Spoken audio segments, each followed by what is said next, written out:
How to drive brand equity on YouTube. Brand equity has lots of different definitions that we've seen floating around in the ether, whether it comes from academia, marketing research, but ultimately after combing through all this research, we landed on something pretty simple. The process of branding and brand equity is making people feel affection for your brand. And as such, this project had to pivot from the normal upper funnel approach that we have with advertisers, which is awareness and recall, to shifting to something a little different, which is brand favorability. So many times when we're trying to do what we have to do as brands, we forget how important it is to kind of be liked, to kind of be out in the world in a way that people can relate to, the way we do with each other as humans. Now is the perfect time because we're getting into like a whole new phase of life and culture. And I think now is the time to be talking about not just these functional behaviors, but what are people thinking and feeling? If we know what brand equity is, and if we know why it's important, now the simple question is what stories help drive it? We did this 4 brands, 4 markets, 4 languages. And you see across the bottom of the slide here, it's really a spectrum of messages from one that's very product centric to one that was really the brand point of view. And then you had that balanced approach in the middle. And the goal here was not to say that one's better than the other, but to see exactly what is the right approach when it comes to, again, shifting favorability and driving brand equity. When we do experiments like this, I'm glad that we had so many different brands and that the assets on this spectrum felt different from each other, because at the end of the day, it's not about always do this. It always has to feel like this. These are the very literal things that you're doing in these assets to make this connection to equity. It's kind of this overall approach. When we do hook them with equity and start driving favorability, the customer can't let go. And we saw that when we were able to boost equity, search interest seemed to really follow there. And that's the kind of unifying theme here. Kim, will you tell us our 3 specific learnings that we're going to review today? I would love it. And this first one is so connected to what we were just talking about, which is why this can't be a checklist, is how important it is for the brands to be sincere in their stories. And obviously every brand's version of sincerity with their audience is variable because it's, ownable, it's bespoke. What's the approach that you're taking that really makes that thread and that connection. And then we're going to also talk about kind of the different levers within that, as far as how do I really make sincerity work? And we find that it's about a lighter mood, lighter tone, lighter approach, even if you're talking about real life stuff. And then finally, having real impact. What are we seeing out in the world when we really hook somebody with equity? What are the actions that come out of it, specifically in search? Let's bring it back to the spectrum of assets that we tested here. Wait for it. Which ones do you think, you guys? And immediately we saw this and we're like, so I guess it's not about the product or the point of view. It's something else other than that. So this was our first lead forward moment where maybe we were thinking about this all wrong, because we had our hypothesis going into this that we thought our top drivers of equity were going to be on that right side. But there was the through line through all of those, which was the idea of no matter where you're going to lead with, whether it be product or point of view, the top performance starts with the sincerity of the message. I love that. Thank goodness we found that. I'm so happy to say that it doesn't lean, will only show your product this much. We get that asked a lot, like where does it have, where is it too much or too little? And knowing that that's kind of irrelevant to the larger story is wonderful. And it's probably one of the truest things that your creative teams, that the brands really kind of have to sit down and think about, which is what is that thread that feels true and real on our behalf on how we're going to connect with our audience. The number one thing was that the human connection was prioritized over the product benefits, the product functionality, or even the brand's agenda. Now, the second piece of this, which builds on that humanity, is the idea of something that you don't always see in an ad. So with Panadol, it was, you don't necessarily see a young female business owner featured in an ad. That was sort of unexpected. The protagonist was something new. With Voltaren, you had a family dynamic with the divorced dad coming over. That's not something you often see in ads. And then with Otrivin, you had a new setting. You had the genie in the kitchen, but that's also not somebody you necessarily expect to see in an ad for a respiratory product. And then lastly, in Polyden, because it just, the diversity of talent, whether it be age, ethnicity, gender, you had everyone featured in this and spoke to. I just think it's so important to make the point that being human first doesn't mean, if I show people, then that's enough. Like, that isn't enough. There's a real pivot that as a brand, you want to tell a story about your audience, written for your audience versus I'm going to sell you my stuff.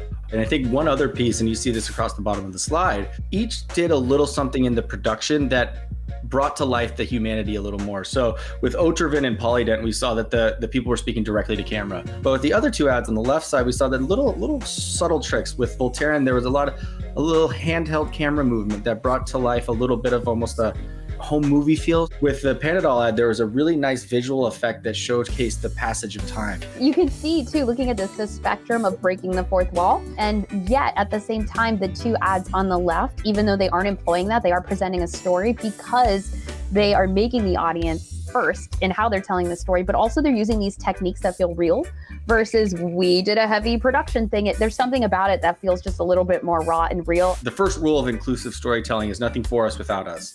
And that the sincerity ultimately starts with the people who you're representing in the story, who are core to what you're saying. And we saw that each one of these ads really passed that sincerity check. So you had women 25 to 34 who do not have kids. That's exactly who was on screen. That's who really responded most to the ad. Same thing as you go through Voltaren, Otrivin, and Polydent, is that the people that you're most speaking to were the ones who ultimately responded to it. And that's a really important thing, because I think with brand equity, you try to think, I got to have a message that speaks to everyone. And what we found is that oftentimes the stories that speak to something very specific can oftentimes become super universal. When you're talking to everyone, you're talking to no one. And the fact that you can really lean in and say, I'm really gonna try to relate to this one core group and represent them and tell their story. And the fact then that we can all enjoy that when it's done right, it's wonderful. Again, I think it's really creatively freeing. When you do find the humanity, you have a story that can extend beyond your core audience. Our top equity drivers, which are the ones you just saw, were the ones that also were most favorable with the people that are buying generic options. We know how to speak to not only our audience, but also people that are not in market for our product. That's huge, because light non-users, those are the tools to growth. And to think that even a functional, low-cost product can be moved by these more emotional considerations, I think is really good food for thought. So there's our first lesson. When we strike with sincerity, we hit the target first, we can then start casting a wider net. Now we have the sincerity piece. What can we do to amplify that? And this is a fun one for us, is the idea of lightening the mood. Kim and I have done a lot of ad analysis over the past couple of years, and so many times we see these ads that offer a point of view that is kind of a bummer. And what we've seen in this and uncovered is that something a little lighter and something a little more fun can really help us drive impact. So first, let's start with the Genie.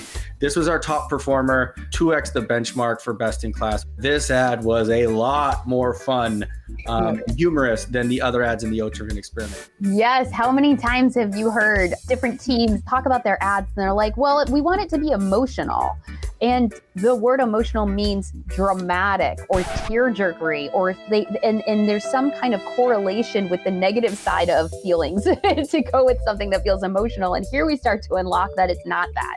Like, it doesn't have to be that at all. That emotion is a spectrum, as we know. And actually, hey man, we kind of don't mind being entertained. We kind of want it to lighten up. Again, if you're making this thread and you're making me, the audience, the hero of your story, I don't want to be sad about it. I want to find something interesting about it. I want to find something I can connect to and lean into. And sometimes you'll get a brand, especially maybe in the GSK portfolio, that's like, I'm sorry, we're dealing with health. You know, we're not hilarious. What are you trying to do here? And it's not that, you know, like this light tone is a spectrum. There is a place for you to play. And I think if you're struggling to find it within your brand, look to your audience. It's a great segue to our other top performer, which that's exactly what they did with Polydent, was that they looked to their audience to figure out what's something that could be fun and lighthearted that was also real. There's no product in it, but the product is throughout the entire story because it's the foundation. It's the thread. Of the story. Yeah, exactly. I have a huge thing to add here, because as you will recall, when we were sent this asset to look at and to run in the experiment, they had a very somber soundtrack to it. And we were saying, I don't know if we need that. Wouldn't it be more exciting? Let's see, let's really put this out there and see if we can lighten the tone, not by changing any of what anybody's saying, but by adding just a different little cut through there. And we borrowed a soundtrack from one of their other assets, and it was instant. The minute we saw it, we were like, oh my God, it's like a whole different ad.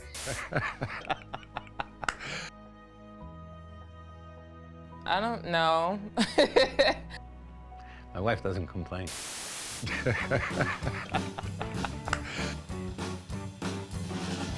I don't know. My wife doesn't complain. It's not disrespectful to the topic. In fact, it's almost showing more respect and more trust and faith in your audience that we get that this is real life. We don't have to kind of play into the marketing tropes of drama and seriousness and plunky piano keys that so often. That there's room to groove here. We lead with sincerity, but we make sure to keep the mood light and fun. That's our tools for driving brand favorability. But the last piece is, does this matter? So driving favorability is great, but does it connect to something more tangible like search lift? And what we saw, undoubtedly, that in this set of experiments, that increasing favorability boosted brand search. What this means here is that, again, we have clues that suggest that if we're making people like the brand, and in turn, we're making them more likely to search for the brand. This is why it matters, is that in third-party research, what we've seen, and this is a quote from Les Binet, is that when we lift up share of Google search, that it acts as a predictor of market share approximately 6 months down the line. What we do know is that if we have ads that are making people search for the brand, we're likely doing something that contributes to the long-term health of our business. Isn't that our job? Our job is to tell a story that moves somebody. And the idea that moving them to feel love for the story, for the brand, for the product, they don't want to end there. Don't leave them hanging, man. The idea that our humans, our audiences will now be like, I want more. I'm going to go search. I mean, it's such a great clue. It's such a great thing. We know what stories are helping us here, and we know that favorability connects to search. The last piece of this is our media mix correct? The recipe seems to be evolving. Now, we've seen that YouTube has become a much better upper funnel tool that you can combine with what you're doing on television to drive even more brand equity impact and kind of connect the dots between equity and sales. So thinking back to Google search, we do have a way to look at utilizing search as like your source of truth. Utilize that YouTube plus TV search lift to see what channels I'm buying that are actually driving impact. I love it. We're back to a recipe that changes a little bit every time. Take a look at, again, as humans, as an audience, I'm not thinking about the difference between me bumping around different screens and getting the different stories in different places. Yeah, it's a great place to land on too, because it doesn't change everything. It's just an evolution of what we've kind of already been doing. And if we could leave you with two things on what's next for brand equity, consider equity through the lens of favorability, not awareness. Awareness for most of the brands we work with is not necessarily a problem, but perception and positivity towards the brand can be. The path forward to equity and favorability, sincerity, human-centric stories, messages that uplift, put the audience in a good mood, tone, language, and soundtrack. Lean into these stories and then start to utilize TV plus YouTube search lift. It's a really nice way to then reevaluate where you're placing media, especially now that we know the stories to fill that media with. Well, that brings us to the end of our story today. Again, my name's Jeff Miner. Kim Snow. And thanks for tuning in with us. Goodbye, everybody. Bye, thanks.